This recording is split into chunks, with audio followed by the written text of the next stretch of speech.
بسم اللہ الرحمن الرحیم الحمدللہ رب العالمین والصلاة والسلام علی سید المرسلین۔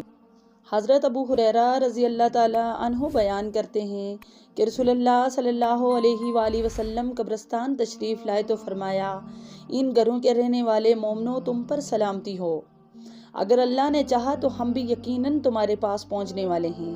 میری خواہش تھی کہ ہم اپنے بھائیوں کو دیکھتے۔ صحابہ نے عرض کی، اللہ کے رسول صلی اللہ علیہ وآلہ وسلم، کیا ہم آپ کے بھائی نہیں؟ آپ صلی اللہ علیہ وآلہ وسلم نے فرمایا، تم میرے ساتھی ہو اور ہمارے بھائی وہ ہیں جو ابھی نہیں آئے۔ صحابہ نے پھر عرض کی، اللہ کے رسول صلی اللہ علیہ وآلہ وسلم، آپ اپنی امت کے افراد کو کیسے پہچانیں گے جو ابھی نہیں آئے؟ تو آپ صلی اللہ علیہ وآلہ وسلم نے فرمایا، مجھے بتاؤ، اگر کسی شخص کا سفید ٹانگوں اور سفید پیشانی والا گھوڑا سیاہ گھوڑوں میں ہو تو کیا وہ اپنے گھوڑے کو نہیں پہچان پائے گا؟ صحابہ نے عرض کیا، کیوں نہیں، اللہ کے رسول صلی اللہ علیہ وآلہ وسلم ضرور پہچان لے گا۔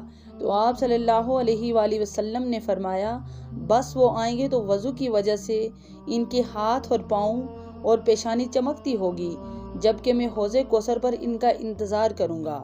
مشکوٰۃ المصابیح حدیث نمبر 298۔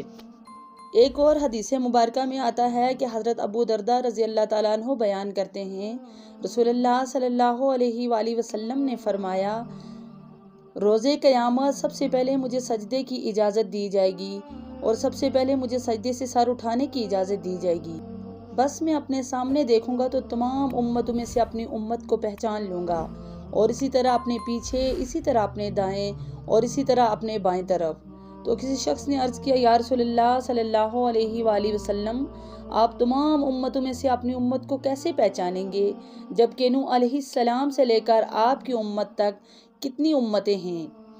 آپ صلی اللہ علیہ وآلہ وسلم نے فرمایا، وضو کے نشانات کی وجہ سے ان کے ہاتھ، پاؤں اور پیشانی چمکتی ہوگی، ان کے علاوہ کوئی اور ایسا نہیں ہوگا، اور میں انہیں اس لیے بھی پہچان لوں گا کہ انہیں ان کا نامہ اعمال دائیں ہاتھ میں دیا جائے گا، اور میں انہیں ایک اور علامت سے بھی پہچان لوں گا کہ ان کی اولاد ان کے آگے دوڑ رہی ہوگی۔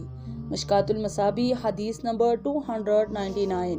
یا اللہ ہمیں ان روشن چہروں میں شامل فرما جنہیں تیرے نبی صلی اللہ علیہ وآلہ وسلم دور سے پہچان لیں، اور ہمیں حوض کوثر پر رسول اللہ صلی اللہ علیہ وآلہ وسلم کی زیارت نصیب فرما۔ آمین یا رب العالمین۔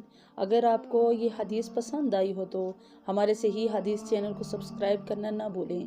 جزاکم اللہ خیر، والسلام علیکم ورحمۃ اللہ وبرکاتہ۔